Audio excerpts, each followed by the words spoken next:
Alright, so the first Ant-Man movie is the last movie in Marvel's Phase 2, and I think it's a lot of fun. Can't wait to talk about it, but before we get started, go ahead and hit that thumbs up button if you like the video.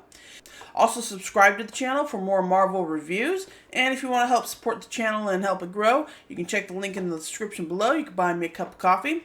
And a special thanks to everybody who has supported the channel, left comments, liked the videos, and everything. I really appreciate it. Alright, so let's get into my review for Ant-Man.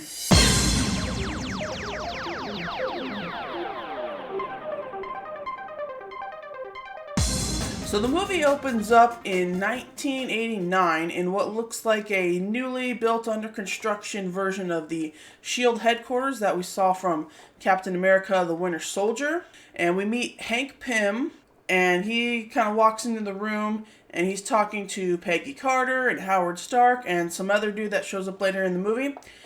And we get the reveal of the Pym particle that Hank Pym has created, and they sort of hint that he is the Ant-Man at that time. And I really like the scene because I really like seeing sort of the original founding members of S.H.I.E.L.D. interact and everything. Always like seeing Peggy Carter and Howard together, so I wish we kind of got more of these type of scenes in the MCU of just like those original founding members, Peggy, Howard, and Hank. I think that would have been a lot of fun. And then we meet Scott Lang, who just got out of prison for stealing some money from a big corporation that was like cheating its customers and then giving the money back to the customers. They keep saying that Scott shouldn't go back to his old ways, implying that like he was this sort of mastermind, criminal, thief, stealing, but I think this was his only crime, wasn't it? It was just, he got fired from that job for leaking information. I mean, I guess that maybe is a crime, and then he hacked into them and gave the money to the customers, but I don't know, they keep saying, like, don't go back to your old ways, don't go back to your old ways, and they kind of, even, like, just with his skill set, like, even he kind of applies, like, he's a bit of a cat burglar. It's not made very clear. Was that his only crime and he just happened to get caught for it? Or did he do, like, cat burgling? Because he seems to break into Hank's house pretty easily and knows about the vault and everything. And, he has a pretty good skill set of being a thief, but I thought it was just that one crime, which would have been just a cybercrime, and that's a completely different skill set. So I'm not 100% sure what Scott Lang's background is. Now, they do say that he has a master's degree in electrical engineering. He does seem to be pretty smart. He's a capable burglar, and, we see him fidgeting with, some electronics and stuff. But after this movie, in the other movies, they kind of treat him more like a goof, and he's just used as comedic relief, and even some of the Avengers kind of think of him as like a bit of an idiot. And I really don't like that because he is capable. We do see in this movie he has a good skill set. He's very good at it. He does have a master's degree in electrical engineering. You have to be smart to have that. So, I mean, I understand it's Paul Rudd and you want to use him for comedic effect, but I wish they would have been a bit more consistent with him and not treat him so much as a idiotic goof going forward. And then we meet Hank Pym's daughter, Hope Van Dyne, and the villain Darren Cross, and they work at Pym Technologies, the company that Hank had founded. And Darren Cross is trying to replicate the Pym particle, which shrinks atoms and also increases the density as well. So Cross wants to create his own suit and weaponize it. It's called the Yellow Jacket suit. And the villain of this movie is not very great. He's kind of vainly written. He has some sort of conflict with Hank that's very vague. It's like Hank wasn't proud of him or something, and it's just really not good motivation. They do kind of mention that the Pym exposure to the Pym particles or whatever Darren Cross has created can alter your brain chemistry, but that doesn't really play out through very well because we really don't get many scenes from him, and he has been exposed to the particle, so he's already kind of a little nuts.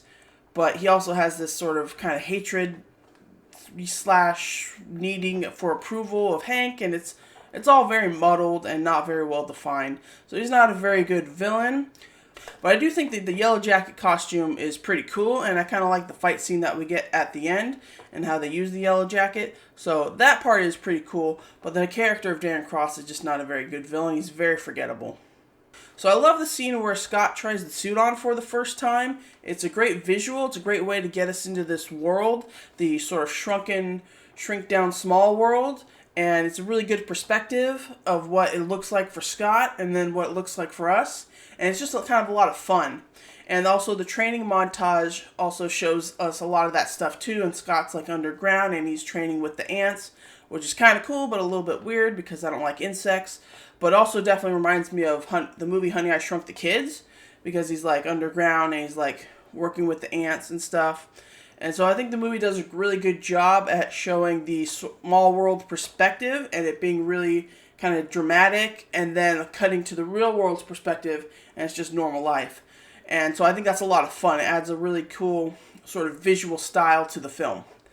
And then we also learned that Hank's wife, Janet Van Dyne, was the original Wasp character, and that she went subatomic into the quantum realm, which is something that will become super more important in the later MCU, especially with the next couple Ant-Man movies.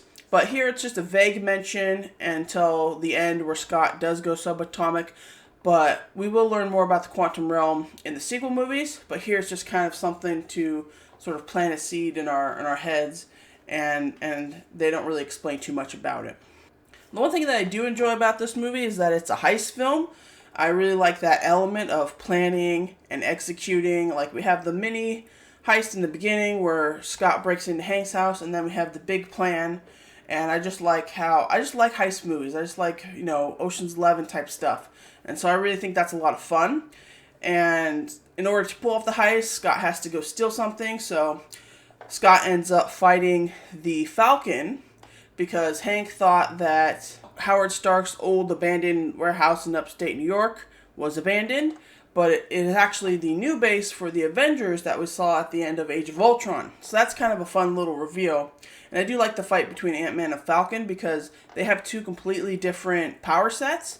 And I think it just kind of makes it for a more unique fight. And Ant-Man kind of wins the fight, so I think that's a lot of fun too. So then Scott needs to recruit his friends, Luis and the other two guys, to pull off this big heist where they're going to steal Darren Cross's Yellow Jacket suit and then destroy all of the data for the particle serum that he made. And I kind of liked how the friends are used in this movie. I think they're sparingly, but used for really good comedic effect. I think in the next movie, I think they may have used them too much, but I think they're used perfectly in this movie. They're not in it a whole lot, but they do add that nice bit of comedy. And I do like the sort of visual storytelling that every time Luis tells a story to Scott, it's like this cool flashback where it's his voice and then other people talking. That's always kind of fun. So I do like the side characters. They are really fun. They do add kind of an extra bit of comedy and bit of dynamic, especially bouncing off Scott and Hope and Hank and everything. And I do like Hank Pym, played by Michael Douglas in this movie. I think he's obviously very arrogant, he's obviously very smart, and he's a bit cold, but he actually does have some good kind of comedic moments. Where I like when he calls them wombats, and then he's telling Scott, do you know how many ants there are, Scott?